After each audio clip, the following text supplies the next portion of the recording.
꿈다운 라디오, 꿈다운 새벽 책방, 오늘도 기분 좋게 시작합니다. 잘하지 못하는 것을 잘하라. 미국에서 자수성가한 사업가가 내게 이런 말을 들려준 적이 있다. 성공은 우리를 부유하게 만들어줍니다. 그리고 문제와 갈등은 우리를 강하게 만들어줍니다. 명언이 아닐 수 없다. 성공이라는 케이크를 굽기 위해서는 좋은 레시피가 필요하다. 여기서 좋은 레시피란 훌륭한 책과 코치, 이야기들이 전해주는 다양한 전략과 지혜, 철학이다. 하지만 레시피만으로는 맛있는 케이크가 되지 않는다. 레시피 외에 각종 다양한 장식이나 첨가물이 필요하다. 바로 이 첨가물이 크고 작은 문제들이다. 문제를 해결하지 않은 갈등의 극복 스토리가 없는 성공은 빈약하다. 지루하고 뻔하다. 더 많은 문제가 더 많은 에너지를 공급하고 에너지가 많을수록 성공은 활력에 넘친다. 나의 코치는 늘 이렇게 말했다. 중세 연금술사들처럼 우리는 쓰레기로 황금을 만들 줄 알아야 한다네.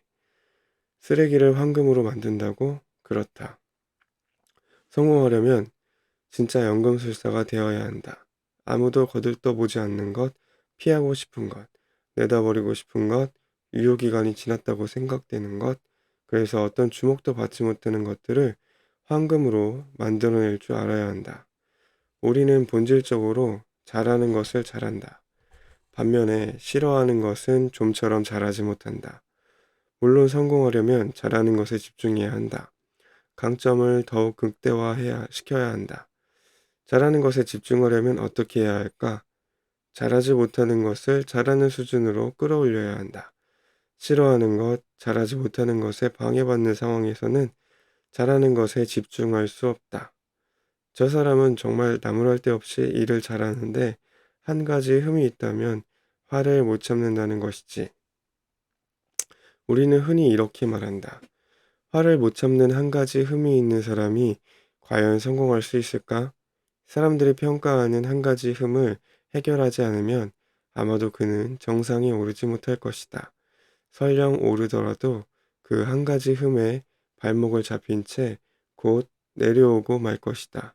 우리는 약점에 대해 진지하게 검토하지 않는다. 약점은 누구에게나 있는 것으로 가볍게 생각한다. 하지만 약점은 반드시 해결되어야 한다. 약점을 해결해야만 강점이 더욱 빛나는 법이다. 무결점의 완벽한 사람이 되라는 이야기가 아니다. 결점을 쓰레기로 남겨두지 말라는 것이다. 싫어하는 일을 싫어하는 채로 방치하지 말라는 것이다.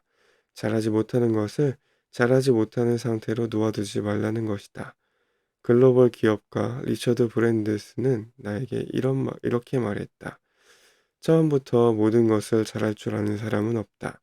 하지만 모든 것을 잘해야겠다고 결심하는 사람은 모든 것을 잘하는 방법을 배운다. 모든 것을 배워야 한다. 배우지 못한 것이 있으면 늘 불안하고 부족한 성에 차지 않는 결실을 얻을 뿐이다. 누구에게나 문제와 갈등이 존재한다. 그것을 훌륭한 요리로 승화시킬 것인지 아니면 그대로 방치할 것인지는 오직 우리 자신에게 달려 있다. 잘하지 못하는 것을 잘하라. 모든 장애물을 황금으로 만들어라.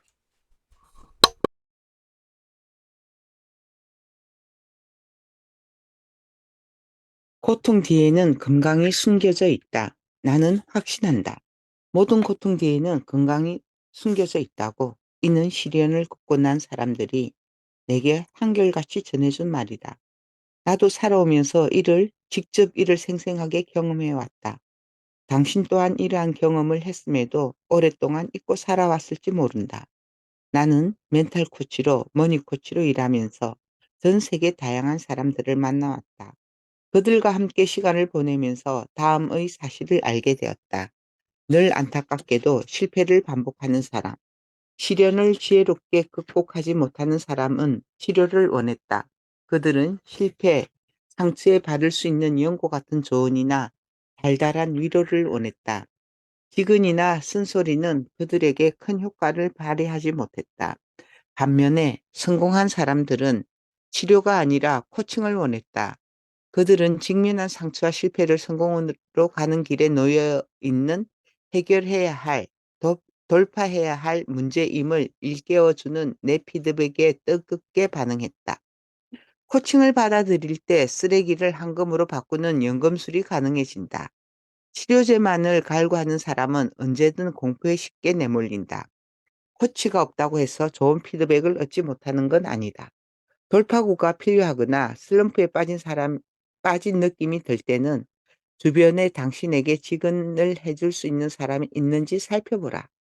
어떤 이해관계도 없이 냉정하게 지원해 줄 수 있는 사람이 있다면 그 사람에게 피드백을 구하면 충분하다.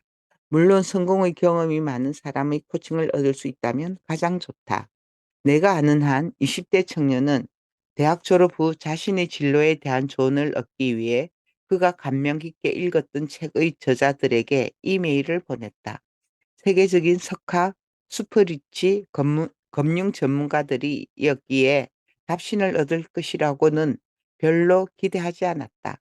그런데 그는 송신한 이메일 20통 중 17통에서 답신을 받았다. 그는 깜짝 놀랐다. 그리고 크게 깨달았다. 원하는 것을 얻기 위해 적극적으로 행동하면 그에 대한 보상이 반드시 나타난다는 것을. 그는 자신의 미래에 대한 황금 같은 조언을 얻었다. 나아가 그의 삶을 송두리째 바꿀 수 있는 용기를 얻었다. 나는 당신에게 코칭한다. 모든 고통 뒤에는 건강이 숨겨져 있다. 고통이 없으면 건강은 발견될 길이 없다. 고통, 고통을 겪지 않은 사람은 건강이라는 존재를 알지 못한다. 실패하는 사람은 늘 고통 뒤에 숨지만 건강이 거기에 존재한다는 사실을 절대 알지 못한다. 성공한 사람은 늘 고통의 전위에 서 있지만 고통의 뒤에 자신이 원하는 황금이 있다는 사실을 잘 알고 있다. 어떤 일을 할 때 어김없이 고통과 시련이 따른다. 그래서 그것들은 진짜 고통과 시련이 아니라 성공으로 가는 하나의 과정이 고통과 시련이라는 가면을 쓰고 나타났을 뿐임을 명심하라. 어떤 사람이 기적을 일으키는가? 성경에는 다음의 이야기가 담겨 있다. 어느 날 베드로가 예수를 찾아와 말했다. 주님, 우리에게 문제가 생겼습니다. 내일까지 세금을 내야 하는데 지금 우리에게는 돈이 없습니다. 예수가 답했다. 아무 문제가 없다. 베드로가 약간 당황한 얼굴로 다시 말했다. 주님, 잘못 알아들으신 것 같은데요. 제가 방금 내일까지 세금을 내야 하는데 돈이 없다고 말씀드렸습니다. 심각한 문제입니다. 예수가 다시 답했다. 아무 문제 없다. 예수는 영문을 몰라 어리둥절하는 베드로에게 물고기를 잡아오라고 지시했다. 베드로는 원래 어부였기에 예수의 지시를 고분고분 따랐다. 베드로가 던진 그물에 걸린 물고기들은 입에 동전을 가득 물고 있었고 베드로는 이 동전들을 모아 세금을 낼 수 있었다. 그렇다. 동전들을 입에 문 물고기들을 낚는 것은 기적이다. 하지만 그 기적은 예수의 비범한 능력에서 연원된 것이 아니다. 기적은 문제 없다는 예수의 말에서 비롯되었다. 적어도 나는 그렇게 생각한다. 우리는 우리가 동전에 입을 문 물고기들을 낚을 수 있을지는 절대 알 수 없다. 하지만 문제 없어라고 외치는 것. 어떤 것도 문제로 여기지 않는 태도는 얼마든지 습관으로 만들 수 있다. 기적은 마법이 아니다. 상식에 모순되는 사건이 일어난 것뿐이다. 따라서 기적을 일으키려면 우리는 기존의 상식을 깨면 된다. 기존의 선입견을 깨면 된다. 아무도 할 수 없다고 생각하는 믿음을 깨면 된다. 아무 문제 없어 라고 자신에게 말하는 사람이 이런 기적을 만들어낸다. 예를 들어 지금 당신이 10만 유로의 연봉을 받고 있는 사람이라고 해보자. 누군가에게 당신의 연봉은 기적이다. 지금 당신이 3만 유로의 연봉을 받고 있다 해도 마찬가지다. 누구에게 당신 연봉의 숫자는 간절히 원하는 목표일 수 있다. 연금술사들은 말한다. 기적은 기적이 일어날 수 있도록 뭔가를 행하는 사람에게 일어난다. 문제를 문제로 받아들이지 않는 것도 기적을 일으킬 수 있는 지혜로운 행동이다. 누누이 강조하지만 문제를 문제로 인식하지 않으면 반드시 해결책이 떠오른다. 최소한 발생한 문제에서 더 큰 성장과 변화를 모색할 수 있는 단서와 교훈은 얻을 수 있다. 예수가 성자로 초항받는 이유는 마법사였기 때문이 아니다. 인간을 괴로움과 고통에서 구원했기 때문이 아니다. 고통과 괴로움을 다르게 받아들이는 것에 눈을 뜨게 했기 때문에 예수는 성자가 되었고 그의 말씀들은 성공하는 사람들의 바이블이 되었다. 기적을 얻기 위해 우리가 해야 하는 일은 간명하다. 모든 장애물들을 감당할 만큼 그릇이 큰 사람이 되는 것이다.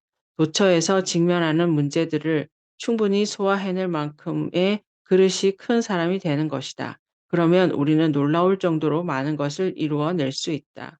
한 가지는 확실하다. 두려움에 전전긍긍하며 기적이 일어나기를 바라는 것은 마치 운동선수가 거실 텔레비전으로 올림픽 경기를 시청하면서 금메달 리스트가 되기를 바라는 것처럼 미련한 짓이다. 치명적인 것은 이런 사람에게는 아무 일도 일어나지 않는다는 것이다. 잠시 책장을 덮고 다음에 질문을 답해보라. 당신은 왜 성공하고 싶어 하는가? 왜 부자가 되고 싶어 하는가?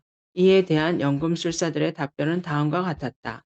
성공하면, 부자가 되면, 한밤중에 물고기를 잡으러 가지 않아도 되기 때문이다.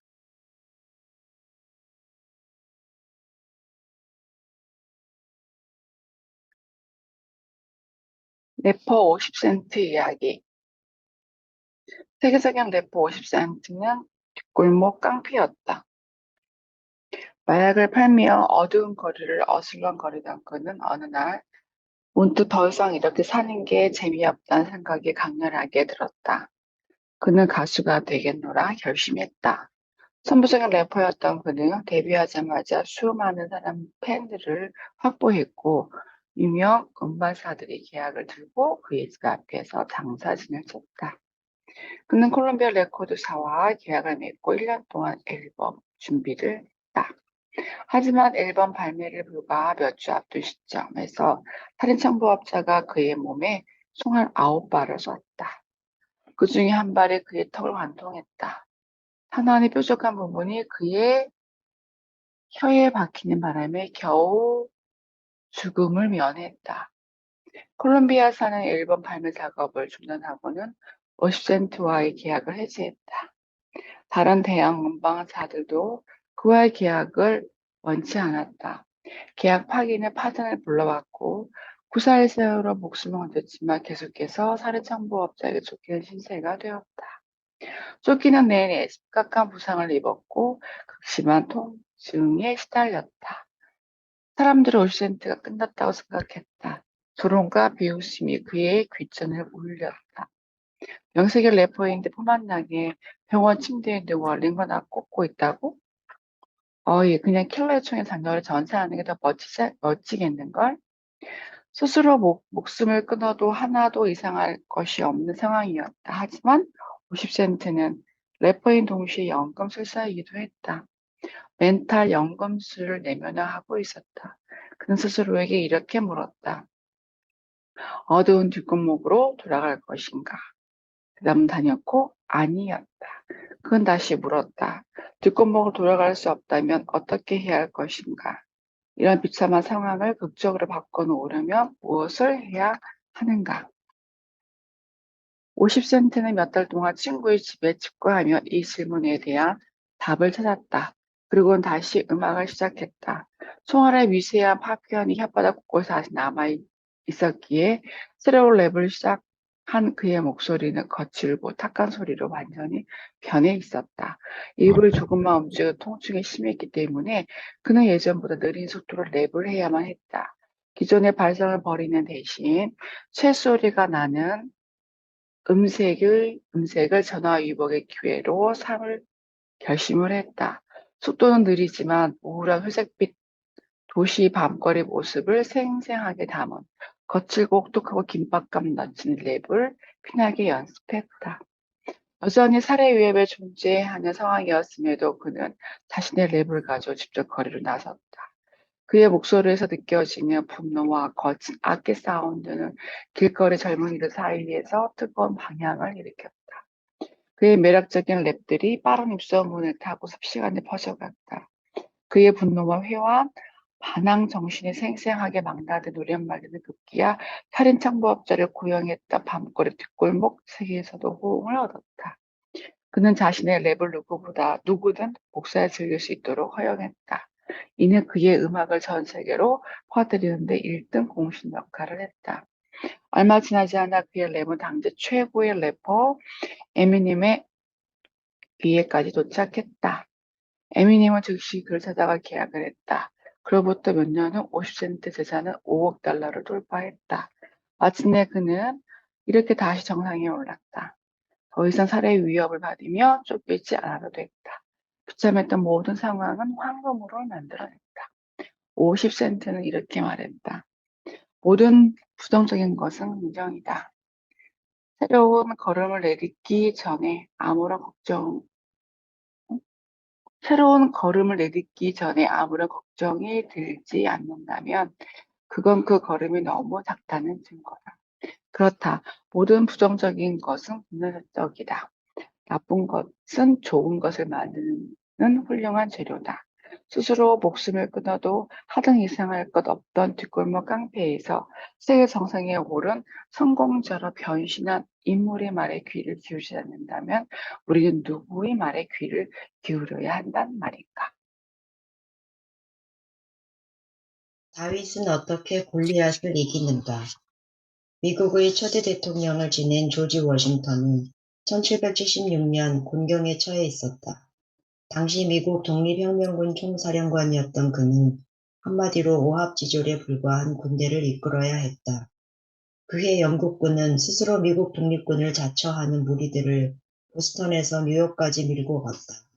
바로 그때 미국의 독립전쟁 역사에서 결정적인 순간이 도래했다. 워싱턴의 군대는 수천 명 규모로 그 병력이 줄어들어 있었다. 인류 역사상 손꼽히는 혹한의 날씨에 식량은 바닥이 났고 추위를 막아줄 변변한 군복조차 없었다. 게다가 영국군은 휴식을 충분히 취한 상태였고 넉넉한 식량을 갖고 있었으며 고도로 무장되어 있었다. 병력 규모도 미국군보다 6배나 우위에 있었다. 미국군은 정식 군사훈련도 받지 못한 사람들이었던 반면 영국군은 노련한 군인들이었다. 만일 당신이 조지 워싱턴이었다면 당신은 무엇을 했겠는가? 아마도 당신은 대부분의 사람들과 마찬가지로 겨울이 끝날 때까지 버티며 전투 병력을 강화하고 운명이 자신의 편으로 돌아서길 기다려보자고 결정했을 것이다. 하지만 조지 워싱턴은 연금술사였다. 그는 병력 숫자의 열세를 오히려 강점으로 활용했다. 소규모 병력이었기에 영국군에게 들키지 않고 빠르게 이동하는 데 유리하다고 판단했다. 마치 혜성처럼 불쑥 나타나 적을 급습할 수도 있었다. 자신의 소규모 병력은 험한 지형에서도 순조롭게 이동할 수 있었던 반면 영국군은 대규모인 탓에 기동성을 발휘하기가 불가능할 것이라고 판단했다. 마침내 워싱턴은 공격을 감행하기로 결정했다. 그는 자신이 갖고 있는 것으로 자신이 할 수 있는 것에 집중했다. 자신이 갖고 있지 않은 것을 바라지 않았고 자신이 할 수 없는 것에 탄식하지 않았다. 그의 군대는 우회로나 퇴로가 없는 험준한 지형에서 영국군을 상대하는 전술을 펼쳤다. 규모의 우위만을 믿은 영국군의 허점을 공략하는 기습과 기동 전술은 적중했고 빠른 다윗이 느린 골리앗을 쓰러뜨리는 데 성공했다. 훗날 워싱턴은 당시의 승리에 대해 이렇게 회상했다. 그때 우리가 갖지 못한 것을 갖기 위해 겨울이 끝날 때까지 기다리기로 결정했다면 우리는 막강한 영국군의 공격이 아니었더라도 우리가 가진 두려움 때문에 전멸했을 것이다. 가지지 못한 자가 가진 자를 이기는 방법은 하나밖에 없다. 가진 자의 방심을 타격하는 가지지 못한 자의 절박함이다. 멘탈 연금술이란 바로 이런 것이다. 모든 상황은 중립적이다. 다만 이 상황을 부정적으로 활용할 것인지 긍정적으로 활용할 것인지의 선택에 따라 성공과 실패, 승리와 패배가 결정될 뿐이다. 무엇을 갖고 있는지보다 무엇을 활용할 것인지가 당신의 성공에 결정적 역할을 한다는 사실을 명심하라. 인생을 어디에 쓸 것인가? 2009년 러시아의 복서 니콜라이 발로에프가 데이비드 헤이에게 세계 챔피언 벨트를 내주었을 때 그는 다음과 같이 말했다. 내가 도전자보다 체중이 50kg 더 나가고 신장이 22cm 더 크다. 그래서 나는 그 그와의 경기가 매우 힘들었다. 이 상황을 음미하듯 차근차근 살펴보자. 전 세계 사람들은 발로에프가 거대한 체구 덕분에 경기에서 매우 유리하다고 단언했는데, 정작 경진님 뮤트 좀 해주세요. 유리하다고 단언했는데, 정작 그 자신은 나는 키가 커서 도전자와의 경기에서 너무나 불리했다라고 말한 것이다. 이처럼 우리는 쓰레기를 가지고 황금을 만들 수도 있지만 황금을 가지고 쓰레기를 만들 수도 있다. 헤이의 경우는 정반대였다. 그는 시합 초반인 2라운드에서 이미 오른손에 골절상을 입었다. 전세가 그에게 완벽하게 불리해진 것이다. 승리의 여신이 그에게 등을 보인 격이었다. 권투 경기에서 심각한 손부상을 당하다니. 대부분의 선수라면 경기를 포기했을 것이다. 하지만 헤이는 달랐다. 그는 스스로에게 이렇게 말했다. 이제 나는 펀치를 줄이는 대신 좀 더 많이 피해 다녀야 해. 그러면 발로에프는 빨리 지칠 거야. 주먹으로 싸울 수 없다면 어떡하겠는가. 발로라도 싸울 수밖에. 헤이는 12라운드에 이르러 마침내 거인을 쓰러뜨렸다. 그는 쓰레기를 가지고 황금을 만들었다. 헤이는 승리 소감을 묻는 기자들에게 이렇게 말했다. 손이 부러지지 않았다면 빠른 발만 믿고 파고들다가 발로에프의 카운터 펀치를 맞고 쓰러졌을지도 몰라요. 그런데 막상 오른손이 부러지자 정신이 번쩍 들더군요. 남아있는 발을 어떻게 써야 되는지에 집중해야 한다고 생각했습니다. 하나를 가진 자가 10개를 가진 자를 이기는 경우는 인류 역사에 차고도 넘친다. 다만 우리는 그런 승리를 엄두도 내지 못하기 때문에 패배에 대한 두려움을 가진다. 연금술사들은 말한다. 승자가 위대한 이유는 하나다. 그들은 한 번도 진다는 생각을 한 적이 없다는 것이다. 어떤 상황에서든 이길 수밖에 없는 이유를 만들어낸다. 패배에 대한 구실과 변명을 만드는데 인생을 쓸 것인가? 이길 수밖에 없는 이유와 행동을 만드는데 인생을 쓸 것인가? 즐기고 사랑하고 열망하라. 독일의 여성 수영 선수 브리타 슈테펜은 유럽 수영 선수권 대회에서 여러 차례 우승했다. 2008년 베이징 올림픽 2관왕이자 로마 세계 수영 선수권 대회에서도 금메달 2개를 목에 건 전설적인 스포츠 스타다. 하지만 그녀는 정상에 오르기 전에는 극심한 불안감에 시달렸다. 인생에서 긍정적인 기억이 단 하나도 없었다. 이는 성공적인 수영선수가 되는 데 가장 큰 걸림돌이었다. 그녀는 이렇게 말했다. 훈련을 할 때는 기록이 좋았어요. 하지만 경기에 나가면 실력 발휘를 하지 못했죠. 실패할 것이라는 두려움이 머릿속을 꽉 채웠죠. 출발을 알리는 총성이 울리기 직전에는 심장이 터져 나갈 것만 같았어요. 너무 심장이 격렬하게 뛰어서 숨을 쉬기가 어려울 정도였습니다. 최고의 능력과 실력을 겸비했지만 우승과는 인연이 없는 비운의 스타였던 슈테프는 결국 외부의 도움이 필요하다는 것을 알았다.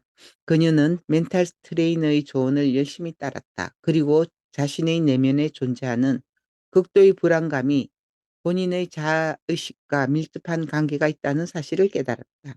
그녀는 자의식을 강화했고 그 후 자신의 욕구를 과거보다 더 잘 수용할 수 있게 되었다. 무엇보다 그녀는 우울증을 불러일으키는 기계적으로 반복되는 훈련 시스템을 완전히 바꿨다. 즉 원할 때 훈련을 했고 훈련을 한 후에는 반드시 휴식을 취했다. 이를 통해 그녀는 알게 되었다. 그녀에게 수영이란 두려움이 아니라 열망의 대상이었다는 것을. 그녀는 수영을 진심으로 좋아하게 되었다. 하지만 여전히 물에 대한 트라우마는 남아있었다. 이는 심각한 문제였다. 7살 때 슈테편은 물놀이를 하다가 수영장 바닥에 있는 매트 아래로 몸이 딸려 들어간 적이 있었다. 몸부림을 치며 물 밖으로 나오려고 했지만 매트 아래 눌려있던 머리가 여러 차례 바닥에 부딪히면서 물을 많이 삼켰고 어린 나이임에도 이제 죽는구나 라는 직감이 들었다.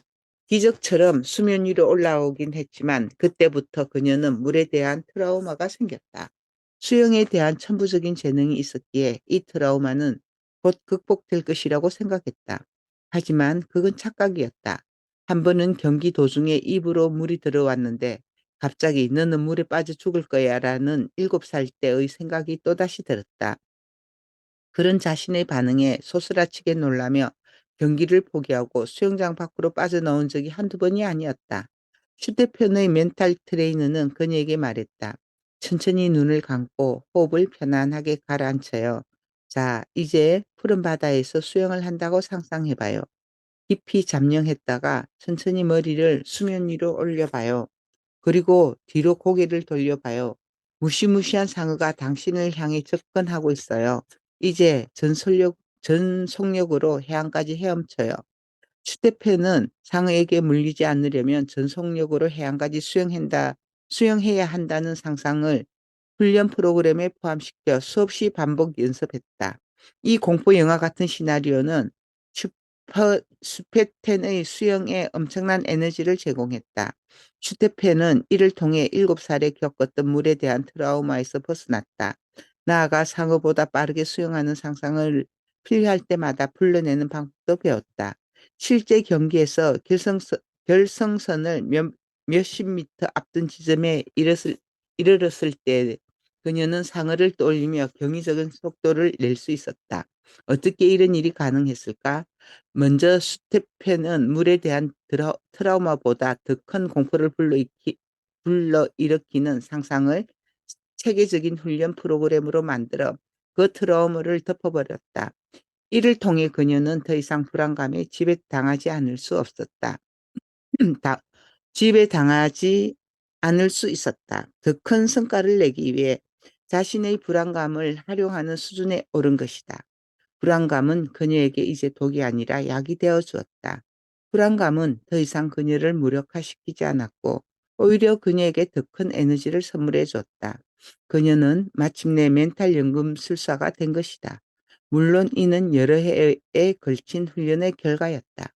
포기하고 싶은 유혹을 물리쳤고 불안을 긍정의 에너지로 사용하는 법을 배웠고 훈련의 자신의 의지로 통제함으로써 문제를 멋진 결과로 바꿔놓았다. 결국 그녀는 세상에서 가장 빠른 수영 선수가 되었다. 브리타 스테펜의 이야기는 모든 것을 혼자 감당할 필요가 없다는 사실도 일깨워준다. 사람은 누구나 제3자의 도움을 얻을 수 있다.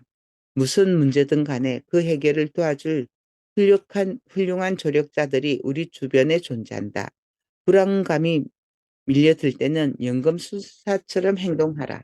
무슨 일이 일어나든 아무 상관없어. 나는 그걸 황금으로 변화시킬 거니까. 이런 생각 훈련을 거듭할수록 불안은 점점 작아진다. 불안을 자유자재로 다룰 줄 아는 수준에 이르면 당신의 내면의 목표한 모든 것을 이룰 수 있는 자신감과 에너지로 충만해진다. 최종적으로 당신은 이루어야 할 목표가 힘든 노력과 혹독한 훈련을 요구하는 것이 아님을 깨닫게 된다. 슈테펜이 수영을 고통과 두려움의 대상이 아닌 진정 사랑하고 열망하는 대상으로 바꿔놓은 것처럼 당신도 당신 목표를 즐기고 사랑하고 열렬히 원하는 것으로 바꿔놓을 수 있다. 부자의 그릇, 빈자의 그릇. 근본적으로 삶에는 두 가지 길이 있다. 그중 하나는 넓고 평탄한 길이다. 대부분의 사람들이 선택하는 이 길을 걸어가면 어디에도 도달하지 못한다. 넓고 평탄한 길은 사람들에게 이렇게 약속한다. 이 길은 무난해. 걷는데 별 문제가 없을 거야. 하지만 이는 뻔뻔스러운 거짓말이다. 문제가 없으면 사람들은 약해지기 때문이다. 작고 약한 사람의 눈에는 실상은 사소한 문제라도 아주 크게 보인다. 즉, 길은 무난하고 쉽지만 그 길을 걷는 사람은 점점 약해지고 만다. 그래서 평탄한 길임에도 사람들은 끊임없이 중도에서 포기한다. 또 다른 하나는 성공으로 가는 좁은 험로다. 이 길을 선택하는 사람들은 많지 않다. 하지만 이 길의 약속은 솔직하다. 걱정들을 통제하는 법을 익히고 포기하지 않고 문제를 해결하면 너는 부자가 될 거야. 이 약속은 진실하다. 부자로 가는 길은 평탄하지 않다. 여러 가지 위험과 문제들이 도사리고 있고 처음부터 끝까지 이 길은 가파르다. 그래서 이 길을 선택하는 사람들은 소수이고 그래서 이 세상에는 소수만이 부자가 된다. 평균의 함정에서 살펴본 바와 같이 무난하고 평범한 길을 가겠다는 것은 환상이다. 우리는 우상향하는 인간이 되거나 우하향하는 인간이 되거나 둘 중 하나다. 점점 부자가 되거나 점점 가난해지거나 둘 중 하나다. 이는 운명의 장난과도 같다. 평탄한 길을 걷는 사람은 문제를 피해가기 위해 무엇이든 한다. 그래서 그들은 계속 가난해지고 자주 불행해진다. 바로 이 같은 상태야말로 가장 심각한 문제다. 부자들은 자신의 문제를 다루는 법을 익힌 사람들이다. 피한다고 해결될 일이 아니라는 것을 잘 알기 때문에 정면 돌파를 시도하고 이 시도를 성공하기 위해 문제를 다른 시각으로 볼 줄 알고 문제를 무력화시킬 줄 알고 문제를 긍정의 에너지로 활용할 줄 안다. 부자들은 이렇게 말한다. 기왕 하는 거 멋지게 해보자. 피할 수 없으면 즐길 수밖에. 지구 종말이 와도 오늘 할 일은 오늘 하자. 부자들은 이를 계속 반복한다. 그리고 바로 이 때문에 그들의 그릇은 점점 커진다. 그릇이 커지는 사람에게 문제란 더 이상 부정적인 사건이 아니라 그저 평범한 사건이다. 누구나 쉽게 다룰 수 있는 사건, 음식을 먹거나 잠을 자거나 하는 것과 같은 일반적인 사건이다. 부자들은 자신의 문제를 제압한다. 빈곤한 사람들은 자신의 문제에 제압당한다. 각 개인이 지닌 그릇의 크기를 1에서 10으로 나눌 때 만약 누군가의 그릇 크기가 2라고 가정해 보자. 그 사람에게 4에 해당하는 문제가 발생한다면 그 문제는 그가 지닌 그릇 크기의 2배가 된다. 그런데 그 사람이 성장을 거듭해 그릇의 크기가 8이 되면 상황은 아주 달라진다. 그에게 4에 해당되는 문제가 발생할 경우 그가 지닌 그릇의 크기가 문제보다 2배나 더 크다. 따라서 그에게는 더 이상 아무 문제가 없다는 의미다. 문제란 사람들이 해결할 수 없는 것들을 가리키기 때문이다. 다시 말해 문제란 당사자의 그릇이 크지 않아 해결할 수 없는 것들을 가리킨다. 만일 어떤 문제가 자신을 억누른다고 느껴지면 다음과 같은 사실을 분명히 인식해야 한다. 문제가 너무 큰 것이 아니라 나의 그릇이 너무 작은 것이다. 따라서 내가 성장을 거듭해 문제를 충분히 소화해낼 만큼 그릇이 큰 사람이 되어야 한다. 어떻게 하면 자신의 문제를 충분히 소화해낼 만큼의 그릇이 큰 사람이 될 수 있는가? 답은 간명하다. 자신에게 주어진 문제를 매개로 성장하는 것이다. 이 같은 관점에서 볼 때 문제는 발전을 위한 조력자가 되어준다. 문제를 매개로 발전하기 위해서는 문제에 지나치게 집중하지 말고 해법에 집중하는 것이다. 무엇보다 지속 가능한 해법에 집중하는 것이 중요하다. 지금 당면한 문제가 향후 자신의 삶 속에 등장하지 않도록 당신이 무엇을 할 수 있을지 숙고해 보아야 한다. 당신이 원하는 변화는 언제나 문제 해결에서 출발한다. 특히 좌절감에 빠진 경우 사람들은 대부분 문제에만 착하는 경향이 있다. 하지만 성공하는 사람들은 아주 잠시 동안 좌절해 있을 뿐 이내에 곧 좌절감을 행복으로 바꿀 수 있는 해법 찾기에 전력 집중한다. 성공하는 사람들, 멘탈 연금술사들을 말한다. 적극적인 행동이 인생을 바꾸는 유일한 답이다. 적극적으로 행동하면 문제가 사실은 문제처럼 보이는 것일 뿐 생각지 못했던 새로운 가능성과 기회라는 것을 알게 되고 여기에 매료된다. 해결해야 할 문제가 크면 클수록 당신의 그릇은 커진다. 그리고 그만큼 벌어들이는 돈도 많아진다. 여기 당신이 알아야 할 중요한 진실이 또 하나 있다. 최종적인 성공이란 존재하지 않는다는 것이다. 일정 수준의 재산을 벌어 놓았다고 해서 이제 아무 걱정 없을 거라고 생각하는 사람에게는 악몽이 닥칠 것이다. 성공은 늘 일회적인 사건이며 지속적일 수 있는 속성을 갖고 있지 않다.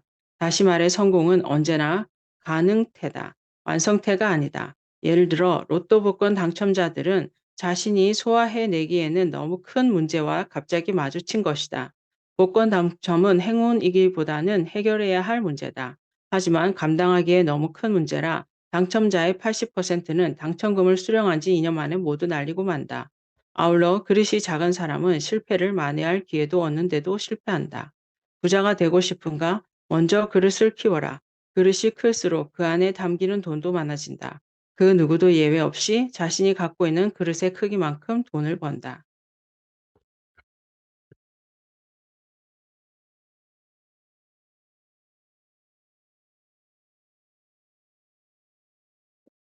삶은 우리를 벌주지 않는다. 문제가 발생할 때마다 곧장 문제 해결에 나서는 것이 최선이다. 망설이거나 자기 연민에 빠져 시간을 허비하지 말라. 이는 아무에게도 도움이 되지 않고 에너지만 허비할 뿐이다. 자신을 무력한 피해자라 여기지 않는 것도 매우 중요하다. 자신의 운명을 적극적으로 묘사함으로써 타인의 연민을 구하지도 말라. 자신이 원하는 것은 연민이 아니라 존중이니까. 성공을 관리하는 일은 우둔한 사람도 할 수 있다. 하지만 실패와 문제를 다루는 일은 아무나 하지 못한다. 아무나 하지 못하는 일을 하는 사람이 성공하고 부를 얻는다. 다음 사실을 잊지 마라. 가슴에 새겨라. 누군가에게 책임을 떠맡기면 더불어 그 사람에게 권리도 맡기는 것이다. 당신 삶에 대한 권리는 당신에게만 있다. 당신의 문제를 어떻게 다룰지는 결정하는 것은 오직 당신만의 권리다. 문제는 다음 세 가지 유형에 있다. 첫째, 당사자가 직접 통제할 수 있는 문제다. 이 경우에는 습관을 바꾸면서 문제가 해결된다. 예를 들어 정해진 액수의 돈으로 잘 살아갈 수 있느냐의 문제는 전략 습관과 낭비 습관에 달려 있다. 이는 온전히 당사자의 영향력 안에 있는 문제다. 둘째, 당사자가 간접적으로만 통제할 수 있는 문제다. 이 경우에는 자신이 통제 영역을 확장시킴으로써 문제를 해결한다. 셋째, 당사자가 전혀 통제할 수 없는 문제다. 이러한 상황에서도 자신의 내면적 상태, 즉 자신의 감정이나 반응을 통제할 수 있다. 가장 좋은 것은 여유 있는 미소를 유지하는 태도다. 그리고 이렇게 말하라. 그럼 시작해 볼까? 나는 문제를 해결하는 사람이니까. 문제가 발생하면 다음 질문들을 떠올려라. 많은 도움을 얻게 될 것이다. 1. 문제의 장점은 무엇인가?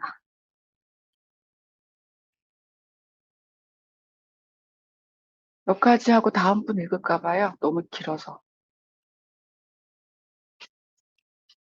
1. 문제의 장점은 무엇인가? 문제 안에 내포된 교훈에 집중하는 것이다. 모든 문제는 유용한 깨달음을 갖고 있다. 하지만 이를 구하는 사람은 늘 소수다. 다음의 질문을 떠올리는 것을 습관화하지 못했기 때문이다. 이 문제가 나에게 일어난 이유는 무엇인가? 이 문제는 내게 어떤 가르침을 주려고 찾아왔는가? 이 질문들이 자동 반사적으로 떠올라야 한다. 2. 내 삶의 어떤 부족한 점 때문에 이 문제가 발생한 것일까? 이 질문은 당신이 스스로를 무력한 희생자로 간주하지 않게끔 막아준다. 누군가가 당신에게 부당한 일을 가함으로써 문제가 발생했을 수도 있다. 하지만 이러한 인식은 당신에게 전혀 유익하지 않다. 이보다는 향후 이러한 문제의 재발을 막을 수 있는 힘이 자신에게 있다는 사실을 아는 것이 당신에게 훨씬 유익하다. 3. 다시는 이런 상황에 빠지지 않기 위해 나는 어떤 각오가 되어 있는가? 가장 바람직한 것은 주어진 문제를 해결하는 데 그치지 않고 이러한 문제가 다시는 발생할 수 없는 여건을 조성하는 것이다. 상당수의 문제들은 단순한 행동 변화만으로도 해결할 수 있다. 4. 해법을 가진 사람이 있는가?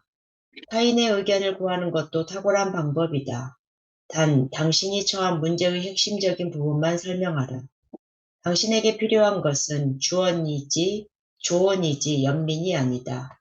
그들에게 이해를 구하기 위해 구구절절 문제의 배경을 설명하다 보면 해법은커녕 당신의 감정 기복만 심해질 것이다.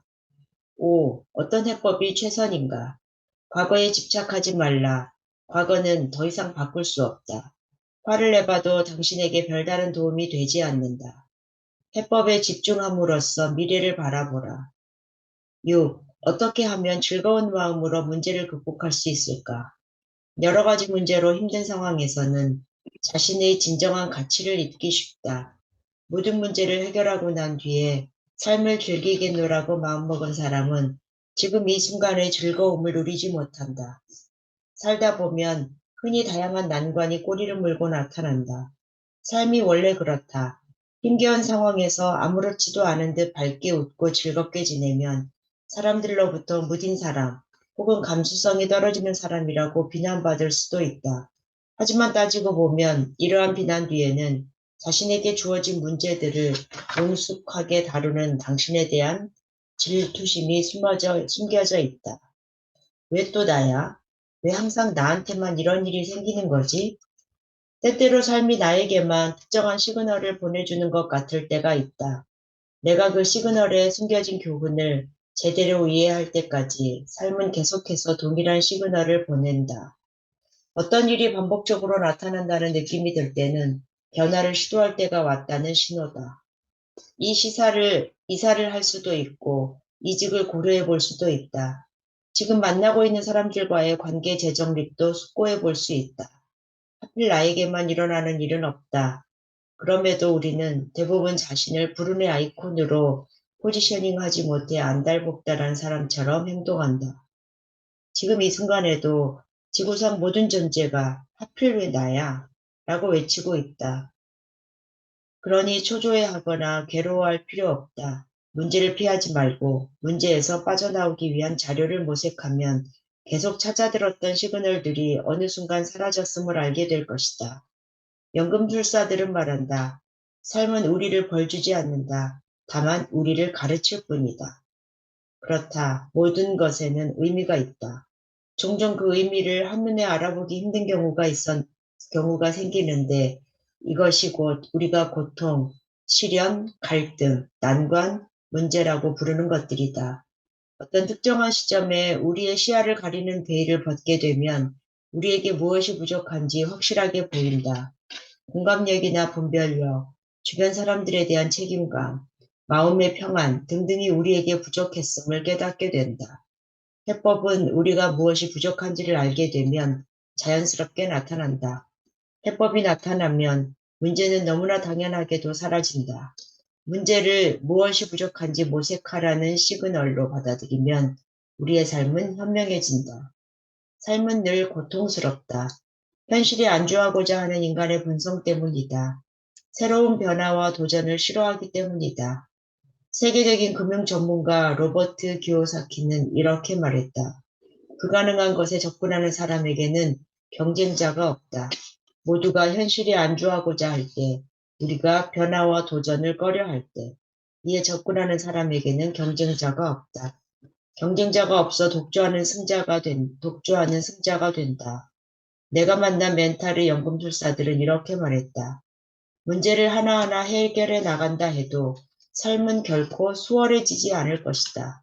다만 당신은 점점 이기기 어려운 상대가 될 것이다. 삶은 결코 만만해지지 않는다. 유일한 성공 전략은 당신이 점점 강해지는 것이다. 네, 여기까지 하면 되겠죠? 네. 네, 감사합니다. 네, 감사합니다. 오늘의 용어는 그 뭐뭐 하기를 기대하고 있어요. 뭐뭐 찾고 있어. looking forward to까지 해서 이거 기억나시죠? 기억이 나시겠죠? 예전 건데. We are really looking forward to meeting her. We're really looking forward to meeting her. 뭐 이거는 이제 그 만삭이 된 이제 아내가 있는 마크 주커버그가 인터뷰를 하는데 이런 얘기를 하는 거죠. We are really looking forward to meeting her. 그러니까 아기가 딸이었나 봐요. 이제 그 아이를 만나길 정말 기대하고 있어요. We are really looking forward. We are really looking forward to meeting her. We are really looking forward to meeting her. We are really looking forward to meeting her.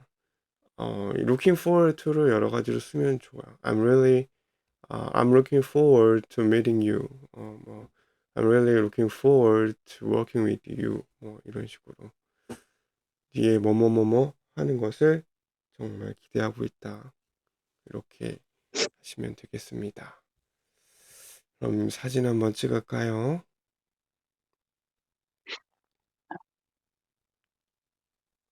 갑니다. 하나, 둘, 셋.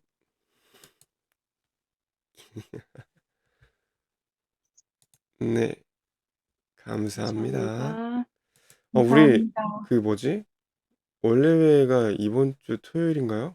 바뀐 기준으로 보면 벌써 3월이 네, 맞습니다. 토요일 날. 오, 맞네. 매월 마지막 주 토요일 5시네요. 네. 이번 주 토요일. 알겠습니다. 좋은 날 되세요. 내일 봐요. 내일 네. 봐요.